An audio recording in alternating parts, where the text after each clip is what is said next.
ಸಮುದಾಯ ಬಾನುಲಿ ರೇಡಿಯೋ ಮಣಿಪಾಲದ ಕೇಳುಗ ಮಿತ್ರರೇ, ಕನ್ನಡ ಸಾಹಿತ್ಯ ಪರಿಷತ್ ಉಡುಪಿ ತಾಲೂಕು ಘಟಕದ ಸಹಯೋಗದಲ್ಲಿ ರೇಡಿಯೋ ಮಣಿಪಾಲ ಸಮುದಾಯ ಬಾನುಲಿ ಅರ್ಪಿಸುತ್ತಿದೆ ಕಥೆ ಕೇಳೋಣ ಸರಣಿ ಕಾರ್ಯಕ್ರಮ. ಇಂದಿನ ಸರಣಿ ಕಾರ್ಯಕ್ರಮದಲ್ಲಿ ಸ್ವರಚಿತ ಕಥಾವಾಚನ ಮಾಡಲು ನಮ್ಮ ಜೊತೆಗಿದ್ದಾರೆ ಅಮೃತ ಸಂದೀಪ್ ಶೆಟ್ಟಿ ಹಾರಾಡಿ. ಬನ್ನಿ ಕಿವಿಯಾಗೋಣ ಅವರ ಕಥೆಗೆ. ಕೇಳುಗರೆ ನಮಸ್ಕಾರ. ನನ್ನ ಸ್ವರಚಿತ ಕಥೆಯ ಶೀರ್ಷಿಕೆ ಜೀವನ ಜೋಕಾಲಿ. ಪುಟ್ಟ ಕಂದನನ್ನು ತೊಡೆಯ ಮೇಲಿರಿಸಿಕೊಂಡು ಹೊಸ್ತಿಲಲ್ಲಿ ಕುಳಿತಿದ್ದ ಆಕೆಯ ನೋಟ ಶೂನ್ಯದಲ್ಲಿ ನೆಟ್ಟಿತ್ತು. ಪಸೆಯಾರಿದ ಕಣ್ಣು, ಕಳಾಹೀನ ಮುಖ ಅವಳ ಮನಸ್ಸಿನ ವೇದನೆಯನ್ನು ಸಾರಿ ಸಾರಿ ಹೇಳುತ್ತಿತ್ತು. ಯಾರಿವಳು? ಆ ನತದೃಷ್ಟ ಹೆಣ್ಣೆ ಪುಷ್ಪ. ಇತರ ಹೆಣ್ಣು ಮಕ್ಕಳಂತೆ ಆಕೆಯೂ ಸಹ ತನ್ನ ಭವಿಷ್ಯದ ಕುರಿತು ಸುಂದರ ಕನಸುಗಳನ್ನು ಹೆಣೆದಿದ್ದಳು. ಆ ವರ್ಣಮಯ ಚಿತ್ತಾರಕ್ಕೆ ದಿನಕ್ಕೊಂದು ಬಣ್ಣ ತುಂಬುತ್ತಿದ್ದಳು. ಭಾವನೆಗಳ ಬೆನ್ನೇರಿದ ಆಕೆ ಪ್ರೀತಿ ಅನುರಾಗಕ್ಕೆ ಮನವೊಡ್ಡಿ ತಾನು ಕೆಲಸ ಮಾಡುತ್ತಿದ್ದ ಮಳಿಗೆಯಲ್ಲಿ ಸಹ ಕೆಲಸಗಾರನಾಗಿದ್ದ ರವಿಯ ಮನಸ್ಸನ್ನು ಗೆಲ್ಲುವಲ್ಲಿ ಶಕ್ತಳಾದಳು. ಬಡತನದಲ್ಲಿಯೇ ಬೆಳೆದು ಬಂದ ಪುಷ್ಪ ಬಹಳ ಚುರುಕು ಸ್ವಭಾವದವಳಾಗಿದ್ದಳು.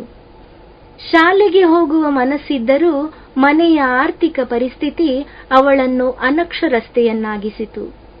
ತನ್ನ ಹಣೆ ಬರಹವನ್ನು ಹಳಿದುಕೊಳ್ಳದ ಆಕೆ ಅಷ್ಟಿಷ್ಟು ಸಂಪಾದಿಸಿ ಮನೆಯ ಜವಾಬ್ದಾರಿ ನಿಭಾಯಿಸಲು ತಂದೆಗೆ ಜೊತೆಯಾಗಿದ್ದಳು. ಸದಾ ಮುಖದ ಮೇಲೊಂದು ನಗುವನ್ನು ಧರಿಸಿ ಚಿಗರೆಯಂತೆ ಚುರುಕಿನವಳಾಗಿದ್ದ ಪುಷ್ಪಳೆಂದರೆ ಎಲ್ಲರಿಗೂ ಅಚ್ಚುಮೆಚ್ಚು. ಹೀಗೆ ಬದುಕಿನ ಏರಿಳಿತದ ಹಾದಿಯಲ್ಲಿ ಜೀವನ ಪಯಣ ಸಾಗುತ್ತಿರುವಾಗ ರವಿ ತಾನು ಪುಷ್ಪಳನ್ನು ಮೆಚ್ಚಿದ್ದು ಅವಳನ್ನೇ ಮದುವೆಯಾಗುವುದಾಗಿ ತನ್ನ ಹೆತ್ತವರ ಬಳಿ ಹೇಳಿಕೊಂಡ. ಮೊದಲು ವಿರೋಧಿಸಿದ ಅವರು ಮಗನನ್ನು ದೂರಾಗಿಸಿಕೊಳ್ಳಲು ಇಚ್ಛಿಸದೆ ಒಲ್ಲದ ಮನಸ್ಸಿನಿಂದ ಒಪ್ಪಿಗೆ ಇತ್ತರು. ರವಿ ತನ್ನ ಸ್ನೇಹಿತನ ಮುಖಾಂತರ ಪುಷ್ಪಳ ತಂದೆ ತಾಯಿಯ ಮುಂದೆ ಮದುವೆಯ ವಿಚಾರವನ್ನಿರಿಸಿದ. ಎಲ್ಲವೂ ಸರಾಗವಾಗಿ ಯಾವುದೇ ಅಡೆತಡೆ ಇಲ್ಲದೆ ವಿವಾಹ ಕಾರ್ಯ ನಡೆಯಿತು.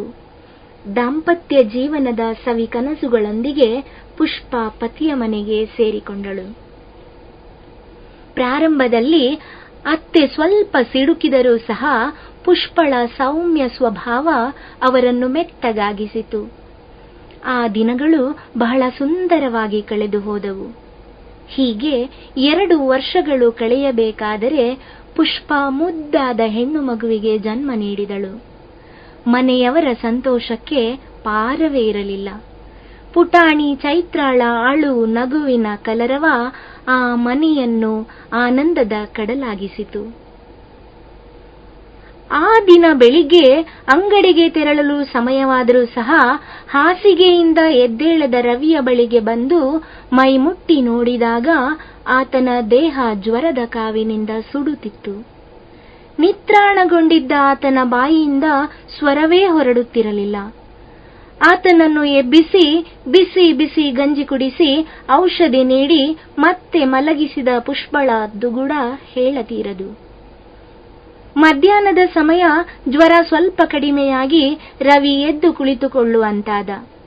ಅಡುಗೆ ಮನೆಯಲ್ಲಿ ಪುಷ್ಪ ಮಗುವಿಗೆ ಊಟ ಮಾಡಿಸುತ್ತಿರುವಾಗ ಆ ಕೋಣೆಯಲ್ಲಿ ಏನೋ ಶಬ್ದವಾಗಿ ಅತ್ತೆ ಕಿಟಾರನೆ ಕಿರುಚಿಕೊಂಡರು. ಭಯಗೊಂಡ ಪುಷ್ಪ ಒಂದೇ ನೆಗೆತಕ್ಕೆ ಕೋಣೆಯನ್ನು ತಲುಪಿದಳು. ರವಿ ನೆಲದ ಮೇಲೆ ಅಂಗಾತ ಬಿದ್ದಿದ್ದ. ಪ್ರಜ್ಞೆ ಇರಲಿಲ್ಲ. ಯಾರೋ ಹೋಗಿ ಪಕ್ಕದ ಬೀದಿಯ ವೈದ್ಯರನ್ನು ಕರೆತಂದರು.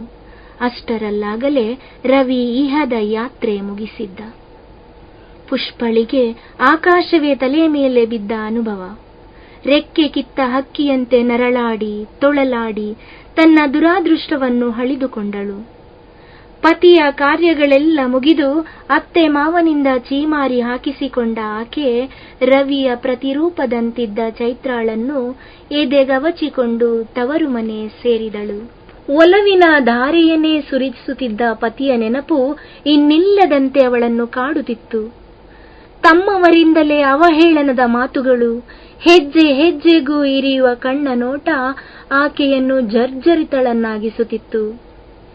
ಜೀವನ ಬೇಸರವೆನಿಸಿದರೂ ಸಹ ಪುಟ್ಟ ಕಂದನಿಗಾಗಿ ತನ್ನ ನೋವುಗಳನ್ನು ನುಂಗಿಕೊಂಡು ಏಕಾಂಗಿಯಾಗಿ ಬದುಕಿನ ಬಂಡಿಯನ್ನೆಳೆಯುವುದು ಪುಷ್ಪಳ ಪಾಲಿಗೆ ಅನಿವಾರ್ಯವಾಯಿತು.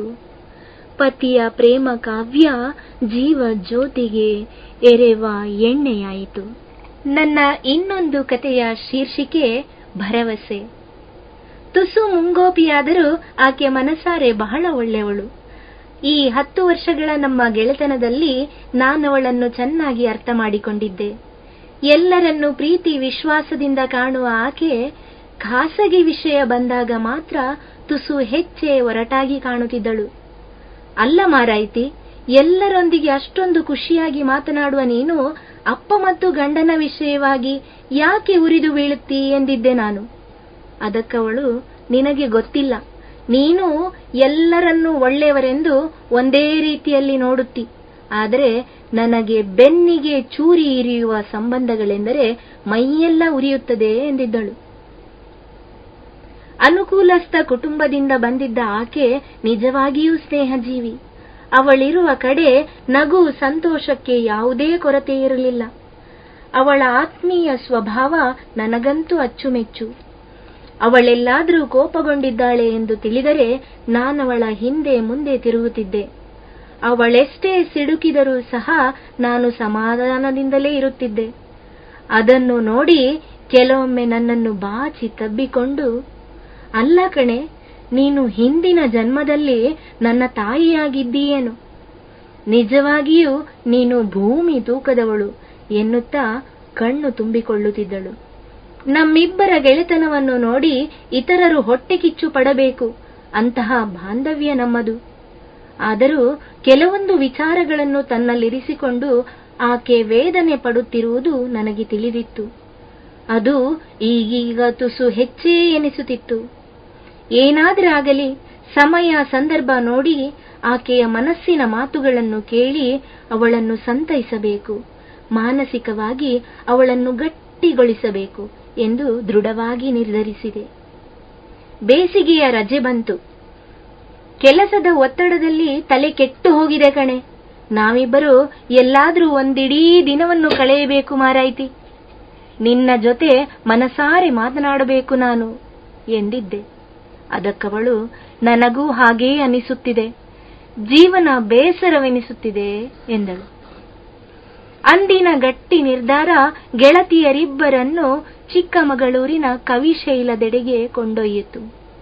ಬೆಳಗಿನ ಹಿತವಾದ ಪ್ರಯಾಣ ಬಹಳ ಬೇಗನೆ ನಮ್ಮನ್ನು ಅಂದುಕೊಂಡ ಸ್ಥಳಕ್ಕೆ ಕೊಂಡೊಯ್ಯಿತು.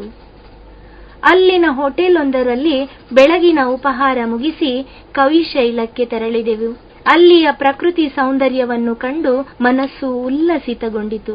ಮರದ ಕೆಳಗಿನ ಹಸಿರು ಹಾಸಿನ ಮೇಲೆ ನಾವಿಬ್ಬರು ಕುಳಿತೆವು.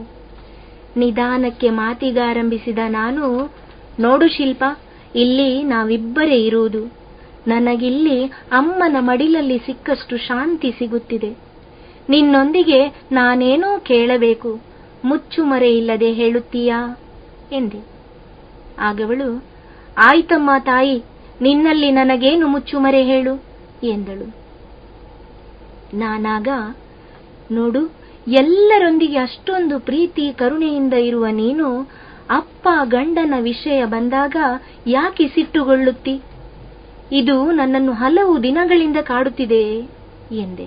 ನನ್ನನ್ನು ದಿಟ್ಟಿಸಿ ನೋಡಿದ ಆಕೆ ಆಗಸದೆಡೆಗೆ ಮುಖ ಮಾಡಿ ನಿಟ್ಟುಸಿರಿನೊಂದಿಗೆ, ಸ್ನೇಹ, ನನ್ನ ತಾಯಿಯ ನಂತರ ನನ್ನನ್ನು ಬಹಳ ಮುದ್ದಿನಿಂದ ಸಂತೈಸುವ ಅಕ್ಕ ಗೆಳತಿ ಎಲ್ಲ ನೀನೆ. ಚಿಕ್ಕಂದಿನಿಂದ ಬಹಳ ಲವಲವಿಕೆಯಿಂದ ಇರುತ್ತಿದ್ದ ನನಗೆ ಕೆಲವೊಂದು ವಿಚಾರಗಳಲ್ಲಿ ಭಗವಂತ ಮೋಸ ಮಾಡಿದ. ತಂದೆ ಎಂದರೆ ನನಗೆ ಪ್ರಾಣ. ಆದರೆ ಯಾವಾಗ ನನ್ನ ಶಿಕ್ಷಣವನ್ನು ಅರ್ಧಕ್ಕೆ ನಿಲ್ಲಿಸಿ ಒಬ್ಬ ಮೂಢನ ಜೊತೆ ನನ್ನ ಮದುವೆ ಮಾಡಿಸಿದರೋ ಅಂದಿನಿಂದ ತಂದೆಯನ್ನು ಕಂಡರೆ ಹುಚ್ಚು ಕೋಪ ನನಗೆ. ಗಂಡನೆಂಬ ಆ ಪ್ರಾಣಿಯಂತೂ ಇಡೀ ಪ್ರಪಂಚಕ್ಕೆ ಒಳ್ಳೆಯವನು, ಆದರೆ ಅದು ಅವನ ಇನ್ನೊಂದು ಮುಖ. ನಿಜವಾಗಿಯೂ ಆತನಿಗೆ ಮನುಷ್ಯತ್ವವೇ ಇಲ್ಲ. ಬೇಕಿರುವುದು ಹಣ, ಆಸ್ತಿ ಅಷ್ಟೇ. ನನಗೆ ಯಾವ ಸುಖ ನೆಮ್ಮದಿಯೂ ಇಲ್ಲ. 8 ವರ್ಷಗಳಿಂದ ಮನಸ್ಸನ್ನು ಕಲ್ಲು ಮಾಡಿಕೊಂಡು ನಾನು ಅವನೊಡನಿದ್ದೇನೆ. ಹೊರ ಜಗತ್ತಿಗೆ ಮಾತ್ರ ನಾವು ಗಂಡ ಹೆಂಡತಿ. ಆ ಸಂಬಂಧದ ಮೌಲ್ಯವಾಗಲಿ ಅರ್ಥವಾಗಲಿ ಆ ಪ್ರಾಣಿಗೆ ತಿಳಿದಿಲ್ಲ ಎಂದಳು. ಈಗ ದಿಗ್ಭ್ರಮೆಗೊಳ್ಳುವ ಸರದಿ ನನ್ನದಾಗಿತ್ತು. ಅವಳ ಮಾತು ಹಾಗೆಯೇ ಮುಂದುವರಿಯಿತು. ಇಷ್ಟು ವರ್ಷಗಳ ಅವಧಿಯಲ್ಲಿ ಅವನ ಮನಸ್ಸನ್ನು ಬದಲಾಯಿಸಲು ನಾನು ಮಾಡಿದ ಪ್ರಯತ್ನಗಳೆಲ್ಲ ವ್ಯರ್ಥ. ಹಾಗಾಗಿ ನಾನು ದೂರ ಶಿಕ್ಷಣದ ಮೂಲಕ ಪದವಿಯನ್ನು ಗಳಿಸಿ ಉದ್ಯೋಗಕ್ಕೆ ಸೇರಿಕೊಂಡೆ. ಇಲ್ಲದಿದ್ದರೆ ನಾನೆಂದೋ ನದಿ ತೀರದ ಅನಾಥ ಹೆಣವಾಗಿರುತ್ತಿದ್ದೆ ಎಂದಾಗ ನನಗರಿವಿಲ್ಲದೆ ನಾನವಳ ಕೈಯನ್ನು ಗಟ್ಟಿಯಾಗಿ ಹಿಡಿದುಕೊಂಡಿದ್ದೆ. ಅದಕ್ಕವಳು ನಕ್ಕು, ಚಿಂತಿಸಬೇಡ, ನಿನ್ನ ಗೆಳತಿ ಈಗ ಬಹಳ ಗಟ್ಟಿ ಮನಸ್ಸಿನವಳು. ಬದುಕಿಗೆ ಬೆನ್ನು ತಿರುಗಿಸಿ ಹೋಗುವವಳಲ್ಲ. ಆತನ ಜೊತೆಗಿನ ಸಂಬಂಧಗಳನ್ನೆಲ್ಲ ಕಡಿದುಕೊಂಡು ಸಮಾಜಮುಖಿಯಾಗಿ ಬದುಕಬೇಕೆಂದಿದ್ದೇನೆ.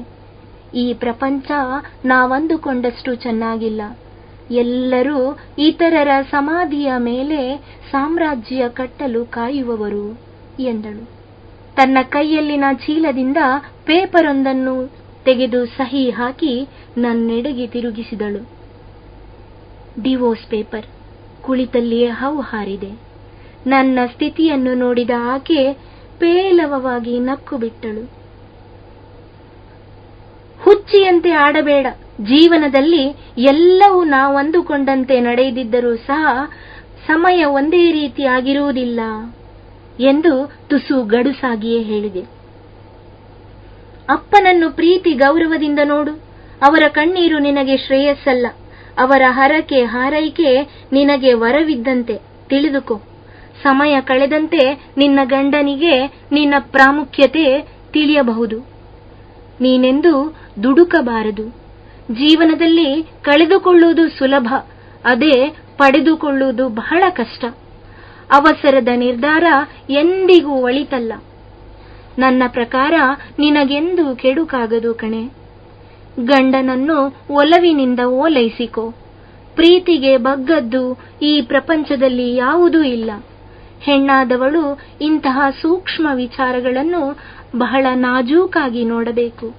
ಆತುರ, ಸಿಟ್ಟಿನಿಂದ ಕೆಲವೊಮ್ಮೆ ನಾವು ಅಮೂಲ್ಯವಾದುದನ್ನು ಕಳೆದುಕೊಳ್ಳುತ್ತೇವೆ. ಜಾಣೆ ನೀನು, ನನ್ನ ಮಾತನ್ನು ಅರ್ಥ ಮಾಡಿಕೊಳ್ಳುತ್ತೀ ಎಂದುಕೊಳ್ಳುತ್ತೇನೆ ಎಂದು ಅವಳನ್ನು ತಾಯಿಯಂತೆ ಸಂತೈಸಿದೆ.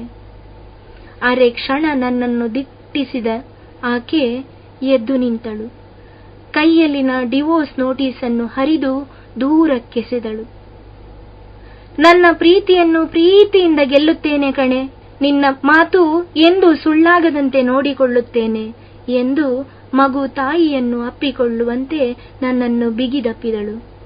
ಈಗ ಸಮಾಧಾನದ ನಿಟ್ಟುಸಿರು ಬಿಡುವ ಸರದಿ ನನ್ನದಾಗಿತ್ತು. ರೇಡಿಯೋ ಮಣಿಪಾಲದ ಶ್ರೋತೃ ಬಾಂಧವರೇ, ಇದುವರೆಗೆ ಅಮೃತ ಸಂದೀಪ್ ಶೆಟ್ಟಿ ಹಾರಾಡಿ ಅವರಿಂದ ಸ್ವರಚಿತ ಕಥೆಯನ್ನು ಕೇಳಿದಿರಿ. ಕನ್ನಡ ಸಾಹಿತ್ಯ ಪರಿಷತ್ ಉಡುಪಿ ತಾಲೂಕು ಘಟಕದ ಸಹಯೋಗದಲ್ಲಿ ರೇಡಿಯೋ ಮಣಿಪಾಲ ಅರ್ಪಿಸುತ್ತಿರುವ ಕಥೆ ಕೇಳೋಣ ಸರಣಿ ಕಾರ್ಯಕ್ರಮ ಇಲ್ಲಿಗೆ ಮುಕ್ತಾಯವಾಯಿತು. ಮುಂದಿನ ಕಥೆ ಕೇಳಲು ಮತ್ತೆ ಭೇಟಿಯಾಗೋಣ.